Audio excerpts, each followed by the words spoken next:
Hello, prog fans. This is Fred from Profile, and today I get to talk with one of my all-time favorite artists, Roine Stolt from the prog rock legend band, the Flower Kings. How are things there, Roine? Oh, they're good, actually. I heard the word legend. I like that. Hi.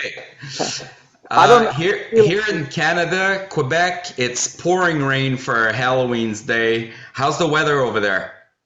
Oh, it's pretty nice actually. It's getting darker because it's winter time, but just like in Canada, I suppose. Yeah. But we had a couple of really sunny days. It's getting colder, but still, I mean, no rain. So it's and we have Halloween too, by the way. Yeah, Yeah, exactly. it's all over. First, I'd like to take the opportunity to congratulate yourself and the band members for this brand new, soon to be released album titled Waiting for Miracles. The official release date is set on November 8th, if I'm not mistaken. Yeah, I And think you're right. so for someone who has released so many albums with different bands and musicians over the years, are you still excited or anxious this time around? Uh, well, I don't know how to put it, but of course, over time, it seems like every release seems to be less of, I wouldn't say excitement, but it's less of a big deal, if you know what I mean. It's like I think it's very natural because I can remember the very, very first album I made back in 1975, I think, and it was really we recorded it in summertime of '75, and it was released just before Christmas. So that was a big deal, and you were just looking at the newspaper to see if there was any great review or a bad review or Yeah. and you were really proud of. And this is a time before CDs, so I'm talking vinyls now. Yes. So it was a different time, it was a big deal. And then over time, of course, because you release a lot of albums and you play on other people's albums, and it just goes on and on. And then you sort of lose count of everything you've done over the years. So sometimes people surprise me with something, say, "Oh, you played on that album." I say, "Oh, yeah, I remember now. I did." Right. Or someone play a song to me and I say, "Well, what's that? That sounds great." It's you. That's I'm not good. lying. I'm not lying. It's true. I've heard music, and I said that. Well, that's a great band. And who are they? It's the Flower Kings. I say, what? My. What song is that? And they have to remind me what song it is. And it's not that. And it's not. How can I put it? It's not that the music doesn't matter to me. It's not like it's not important. It's just like there's so much music, to keep in your head. So if someone asks me to play a song that we recorded 10 or 15 years ago, I really need to go in there and start practicing and relearning and, you know, Do you reconnect. do you still read reviews?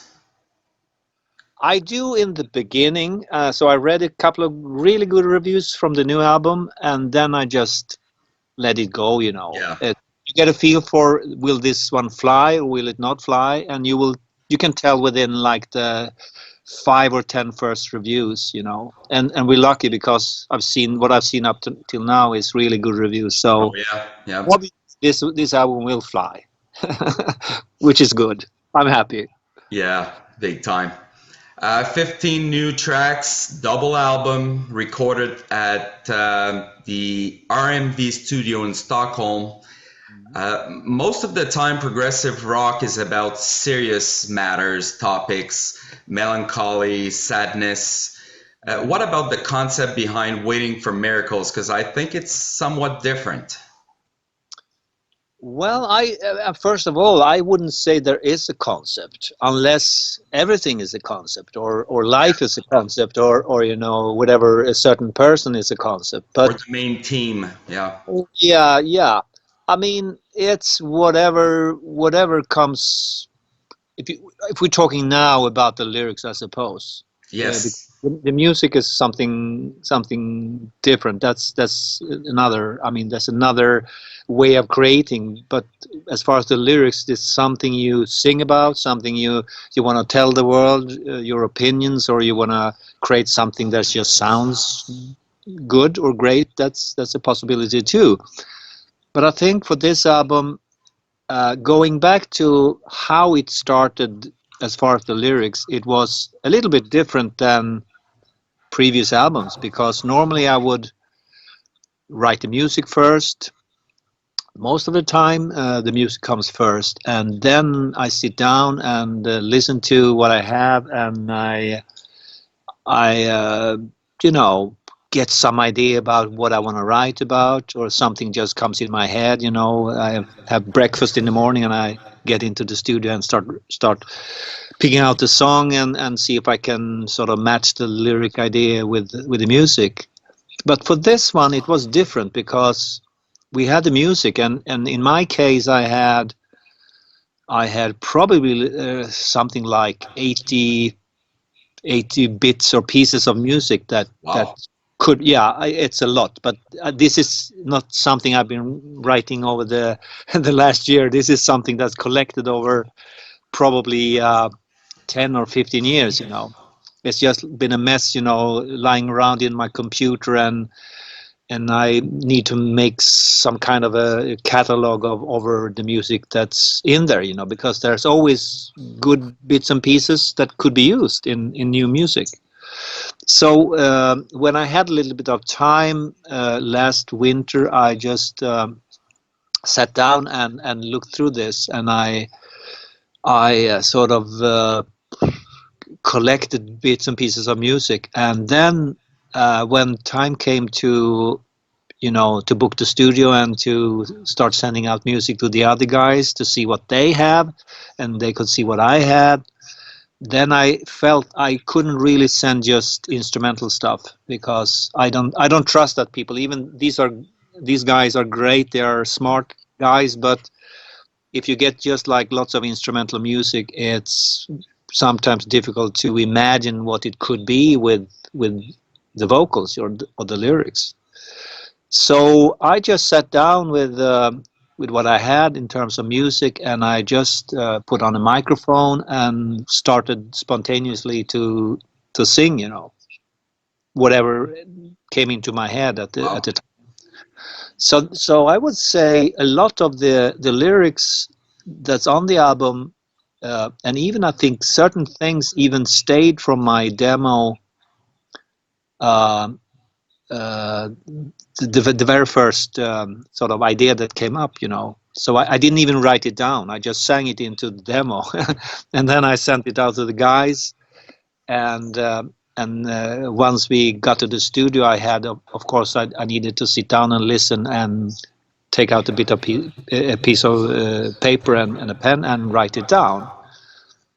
And probably my idea was to just go back and sort of write the proper lyrics, Yeah. maybe using bits and pieces. But I ended up using probably, I don't know, 85, 90% of what I just sang into the demos spontaneously.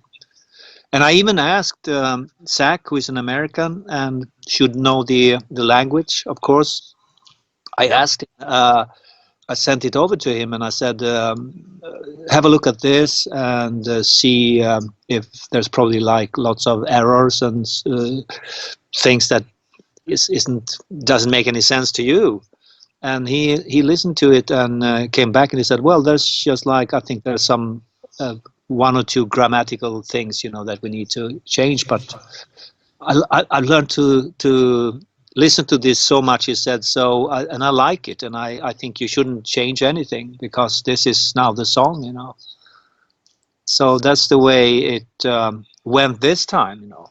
Good. And yeah, it's and to come back to your question, probably yes, there's I would say there's a fair amount of what some people may look at as like a political lyric or something like that. To me, it really doesn't.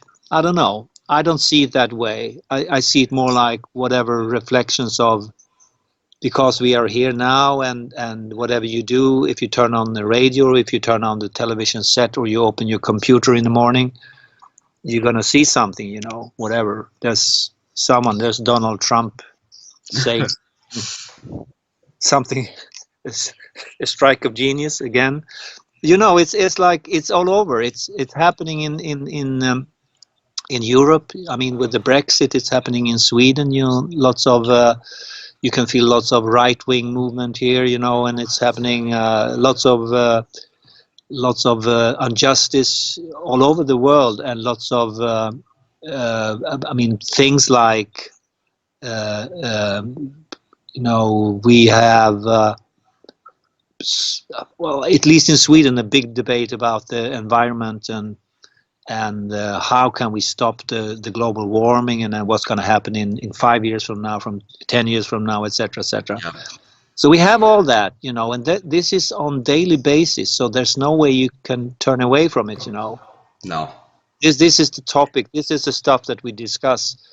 So for me, it just comes very, very natural when as I said, when I open the mic and I start to sing into some of the demos.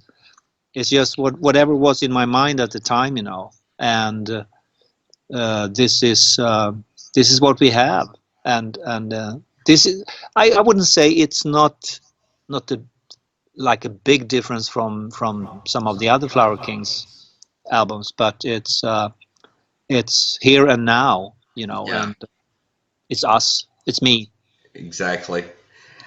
So you just mentioned a few changes from, a previous Flower Kings album. Any other major changes or like similarities? Well, I think what I said when we started talking about making a new album, because everything started with us going out first to South America last year, and then we did a tour in Europe, and then we came to Canada. Did I say Mhm. Canada? Yes, I said Canada. Absolutely.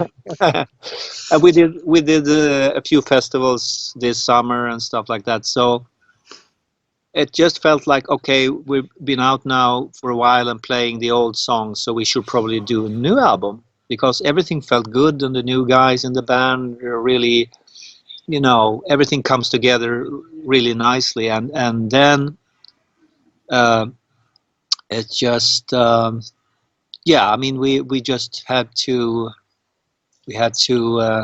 make a new record Good. that comes really, really natural. And sorry, I actually lost the thread. You were asking the question Well, again. I was asking like if you compare Waiting for Miracles to any Oh, other Flower King albums, yeah, like if there was any major changes or similarities. You did yeah, mention like yeah, a new exactly. lineup. I think, yeah, exactly. I think what I wanted to say was that I felt because there was we played for many years in touring, and then we stopped for a while, and then we did Yep. two more albums, and then we stopped again, and that was probably a sign of the band being, I don't know, locked into something that wasn't creative anymore, Okay. neither on the album or on stage. And I think what's different with this album is that I I think I just said to the guys that if we're gonna make an album, then I feel the need to, for me personally, to go back to the feeling I had when we did the first albums back in the 90s, because there was something about those albums that had some, I don't know, some spark of, I would say, joy, and some spark of um, I mean, there was more. I think over time, probably you get used to making albums, and you just try to make an album that sounds good, but it's not the most important thing that it actually has a good sound. I think the most important thing is that it has the good songs. Yes. It Yep. has the creativity. It has the sort of the spirit, the spark of. Here's like five guys that want something. They want to do something unique. They want to take you on a journey, you know. And Yes. I didn't particularly feel that with the last few Flower Kings album. In particular, Desolation Rose, I think was sounding great and playing everything is great, but it didn't feel like it was a band that wanted to take the audience on a journey. It was felt more like we were playing safe and we know this, you know, we can play this and it sounded fine, but I think I'd rather take a risk and have a little bit of you know, taking chances and even mistakes or whatever, you know, and it's played by a band together and with unique sounds and not trying to sound like another band because they have a more of a success, stuff like that. Yeah. So that's what I wanted to get back to, and at least I think it's the first step to getting back to the point where the Flower King started. What I remember, my mindset, you know, when starting the band like 25 years ago. Wow. So yeah, so I think that's probably um, with that mindset we went into the studio and recorded this, and hopefully we, you know, we achieved a little bit of it what we were aiming for, you know, and it seems like we did. Yes, very interesting. One thing that caught my eye right away is how beautiful the album cover is. Who's the artist behind the cover? His name is Kevin Sloan, and he's someone I don't know. Kevin, I have never met him. I didn't even know of him like half a year ago. Okay. I didn't know he existed. But I just felt like we've done stuff and we've done some computer graphics. Many other bands do computer graphics, and I said I want to find someone that actually paints with oil or acrylic on canvas. Someone who is actually a real painter, so to speak. Yep. Uh, and I just went online and, you know, as you know, when you go online and you search for things, you search for whatever surreal paintings or something like that, you can you can actually find something and then it leads to another and leads to Yep. another. And that way I found Kevin, and he had like a series of probably like hundreds of paintings depicting elephants, as you can see on this one, Yep. birds, all sorts, trees, flowers. But most of the pictures are actually they have kind of a surreal element, just like this one, you know, with the elephant standing on a house of cards, and you Yeah. know.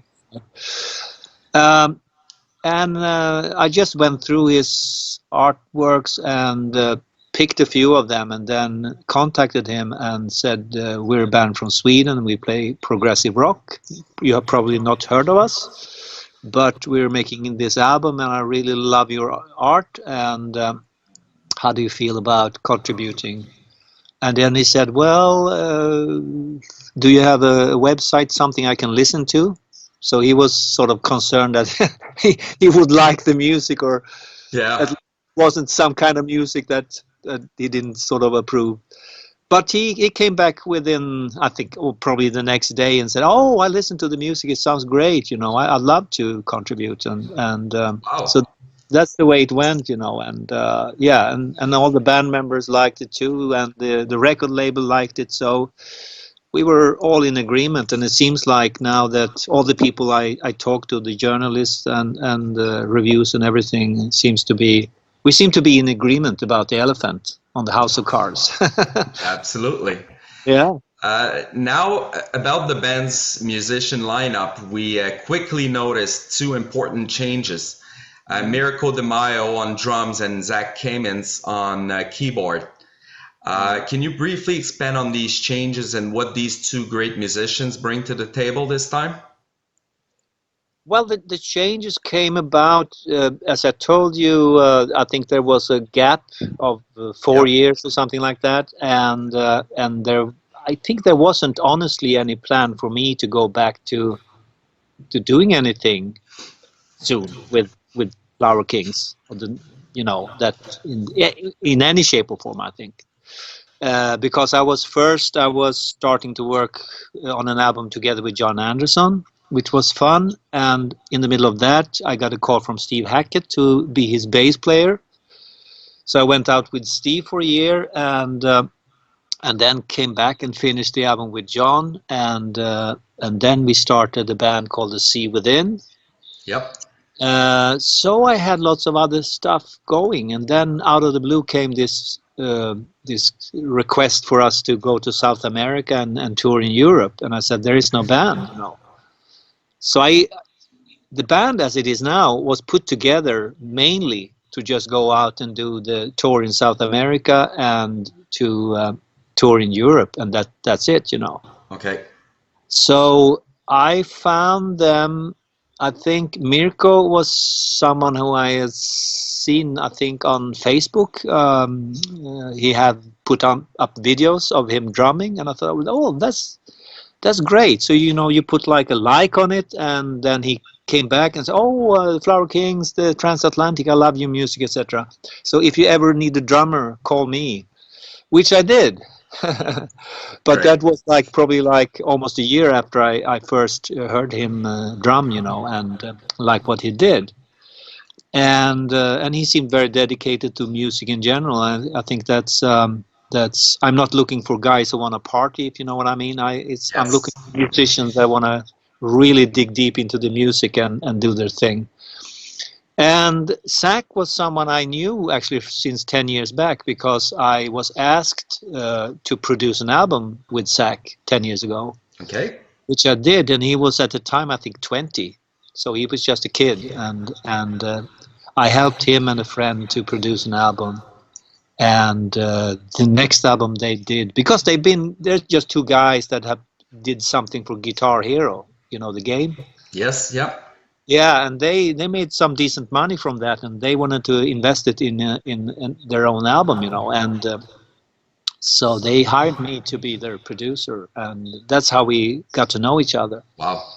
Yeah, and then I bumped into him. I think he came to a Steve Hackett concert when I was in the States, and so we kept contact a little bit. And I think he saw something about the Flower Kings possibly going on tour, so he sent me an email offering his services as a keyboard player. And I knew him mainly as a guitar player from Okay. from the time I produced the album. So I said, just send me like 6 minutes of a song, you know, whatever, Start As We Are, or The Truth Will Set You Free, and just play your keyboard to it, and I can see what you can do. And it was just great. Sounded fantastic. And I think he offered to be like the second, if you need a second keyboard player. Yeah. And I said, well, you can be the first keyboard player, the only keyboard player. So Wow. So yeah, so that's what happened. And I mean, the thing is, I mean, Flower Kings is one of his favorite bands of all time. So I think here's a guy who really dedicated to the music, who great with sounds, is a super nice guy. I knew that because I produced his album. So he's easy to get along with and super talented, and he wants something with music, and you know, so I think that was the perfect scenario. Yeah. And I think probably the acid test would be, if we go on tour, will they break down? Will they start drinking too much? Will they start smoking weed or whatever? What happens?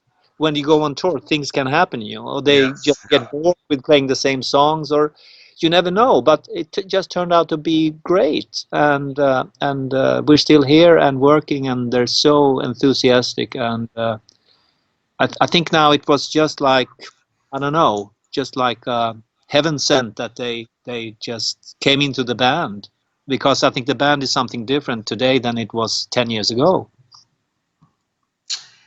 Understood. It's all been said back in 2018 when you released an album under your own name and included the Flower King in the title. Uh, so about the album, Roine Stolt, the Flower King, Manifesto of an Alchemist. Mhm. Was it intended to be a solo album of Flower Kings, or else does it stacks up with any other Flower King project when you look at it like a year after the release? Well, the thing is, I just made an album, and I think this is something that the record label said, oh, we rather have you call it the Flower Kings. And I at the time there was no Flower Kings. Yeah. I said, well, there is no Flower Kings. It's been, just sitting there waiting for 3 or 4 years now. I feel I can't really call it the Flower Kings, because there's no band and it's just weird to release an album. So I said I want to call it just Roine Stolt. It's Yep. about time now, I do this. And they try to, convince me that, well, maybe it's better. You're gonna sell more albums or whatever. I can't remember. If you they try to figure out a way to sort of cleverly make it sort of a Flower Kings album.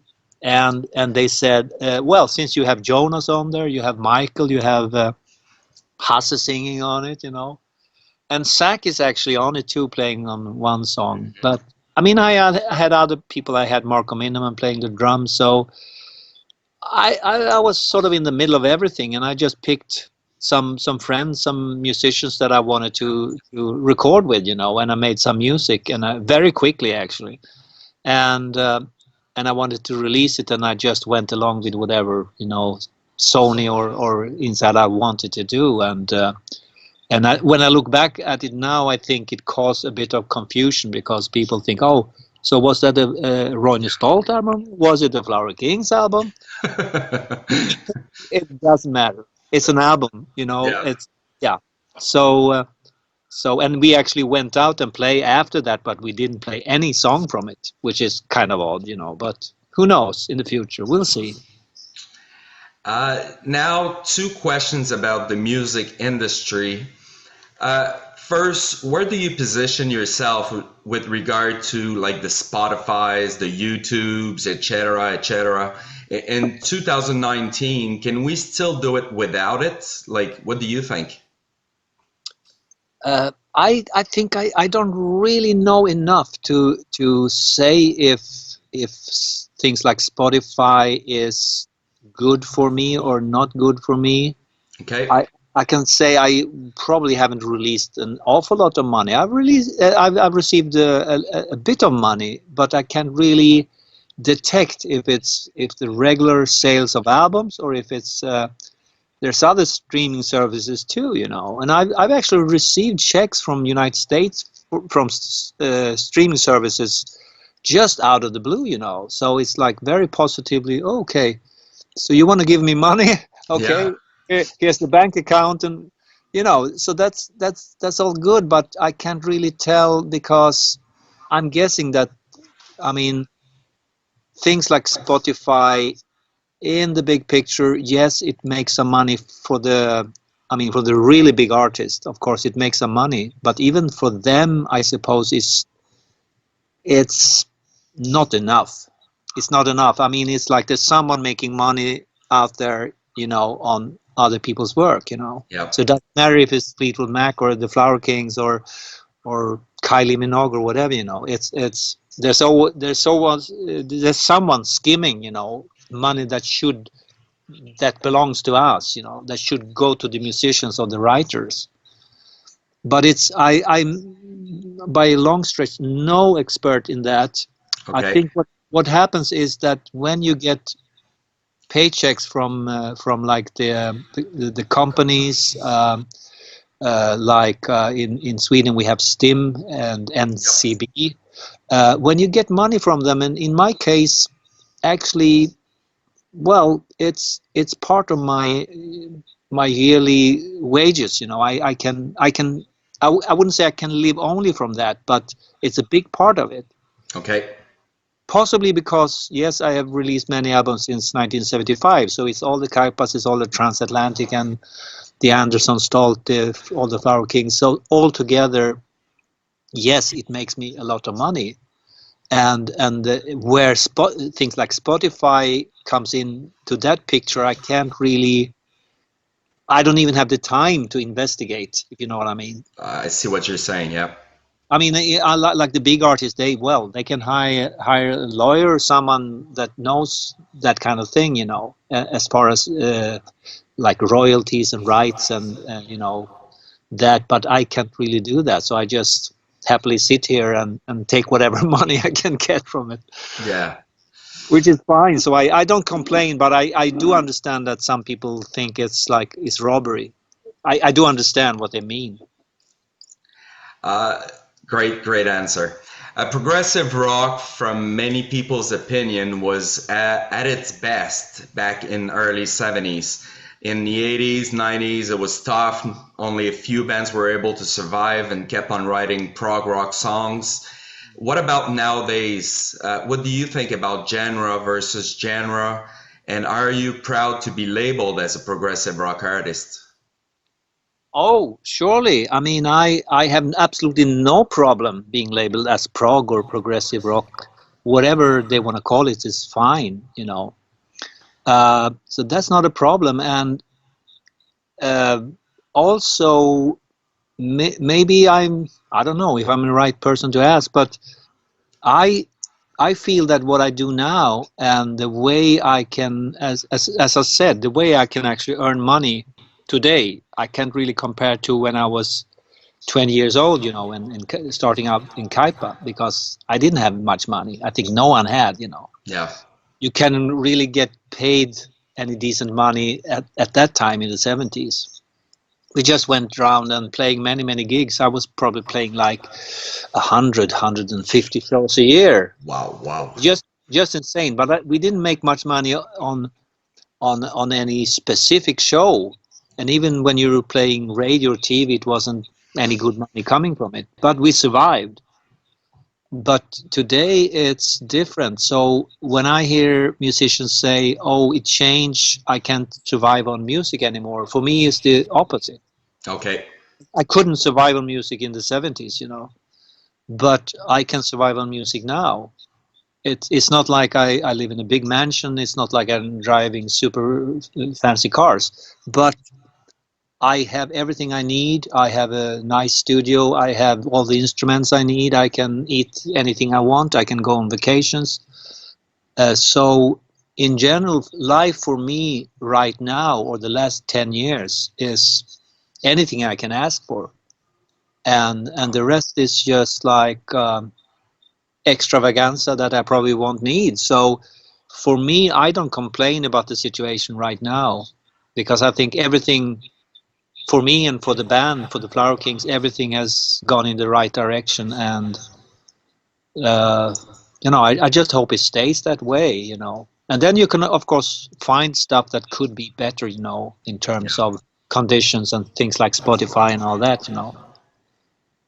Well, I'm glad I asked the question because it's a great answer. Uh, the Flower Kings will be back on the road soon. Anything you can share about the upcoming tour and what the fans can expect from the new lineup and maybe song selection or something?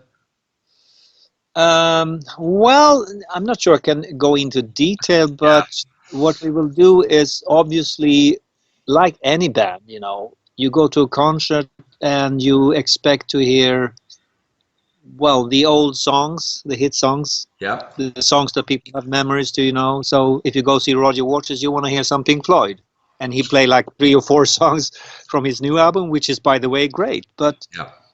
or if you go see Fleetwood Mac, you don't want to hear new Fleetwood Mac songs. You want to hear the hits from the 70s. So I think we're pretty much in the same position. We need to play, and we actually enjoy quite a bit.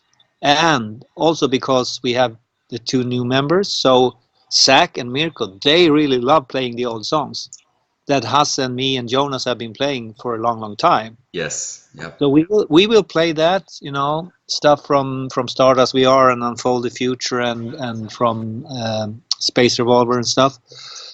But we will of course bring in songs from the new album, and so things like Black Flag and Miracles from America and stuff like that. That will be in the Yeah. set list too, and we're going in Europe. We're going together with Rickard Sjöblom, who is keyboard player, guitar player, singer from Beardfish, and now in Big Train.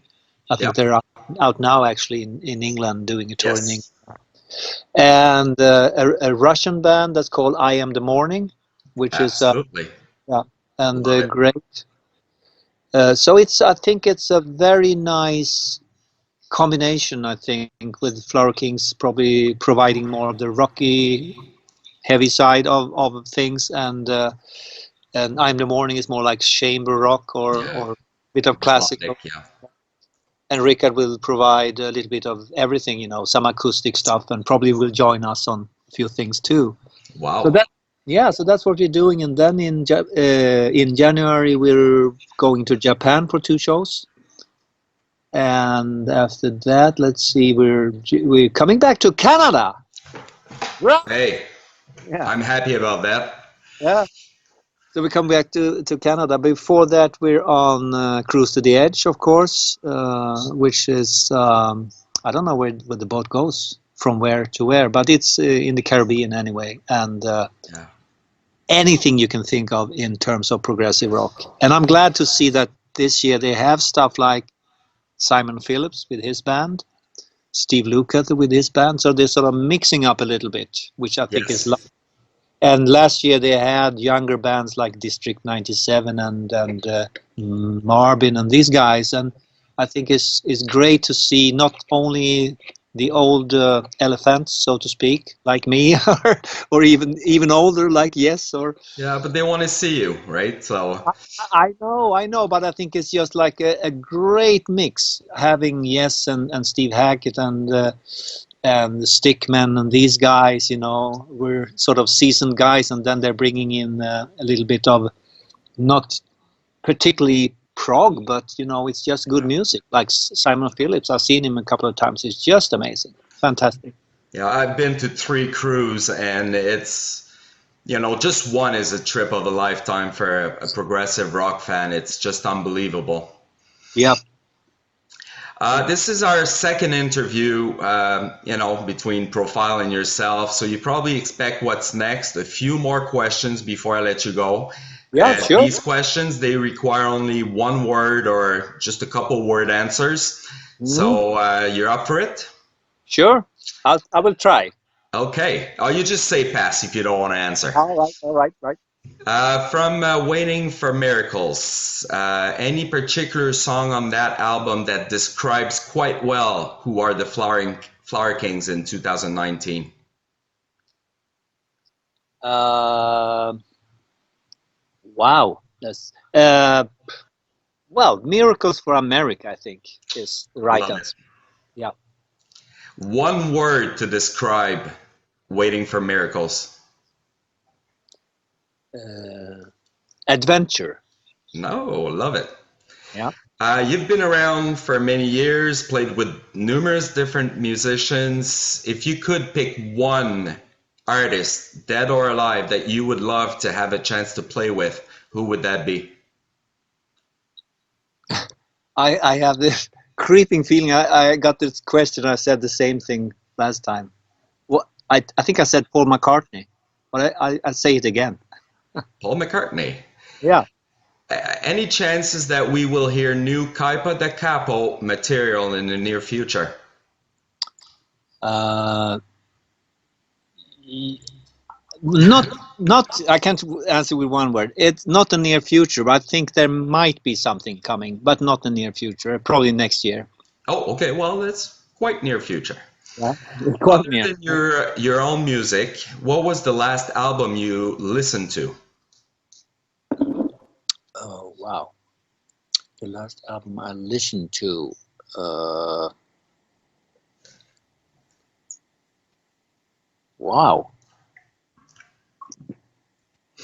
I can't remember. I can tell you the last song I listened to. Okay, Is, go. is that okay? Yeah, absolutely. That was Bohemian Rhapsody, and Oh, I listened to it about an hour ago.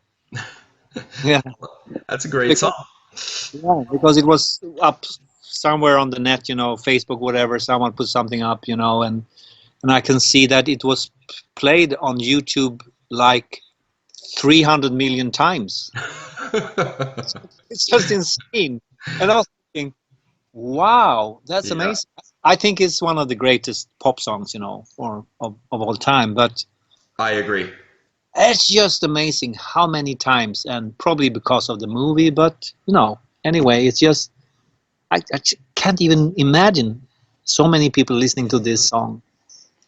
It's unreal, unreal. Hundreds of millions. You're working on the fifth transatlantic album alongside Mike, Neil, and Pete. Any plans already in place for a future or a possible tour to promote the new album? Yes, there are plans, but I don't know when the plans will materialize. That's the question right now. We're all busy, and it's Yeah. just like we're just trying to find that little gap, when not one of us is out touring, doing something else. It's the same old story. It's like this all the time, all the time. Yes. Yeah. Which is your favorite venue you ever performed in? Oh, wow. I did perform so many venues with and when I was touring with Steve Hackett, we did all these great like Yeah. concert halls. I don't even remember the name of all of them. They're some of them fantastic. I remember one in Monaco, for instance. That's probably the most beautiful. I can't remember the name of the venue, but that's probably the most beautiful venue. It's like stepping back like 600 years, into Venice, where or everything is golden. It's like almost like yeah, I don't know. But Michael, it's very nice. I can give you probably the best place in Europe that I've performed with the Flower Kings. That's a place called 013. Okay. 013 is like a place or a concert hall that most progressive bands pass through, and many metal bands and stuff like that. It's just the best place in every aspect, The food, the catering, the stage, the monitoring, the crew, everything. Just perfect. Perfect. Yeah. Last question, but not an easy one, I tell you. If you have to pick between pizza and a good Quebec poutine, what would you choose? You have to remind me what the poutine was because I know Fries, gravy, and cheese. right, gravy and cheese. Oh my goodness. Yeah, you Am, don't have to am I answer supposed that to? one. It could go wrong, right? I have to say the poutine, right? Oh, you're the man. I get more friends if I say poutine. There you go. Ah, okay, I say poutine. Hey, That's what. Ryan, thank you so much for your time. It was an honor to have you again on Profile. Looking forward to see you next time with the Flower Kings in Quebec. Yeah. Best success with the new album to be released on the November 8th. And yeah, thanks very much. Thank you. Lovely. You go have some poutine. Right, Because I can't. I'm going there now.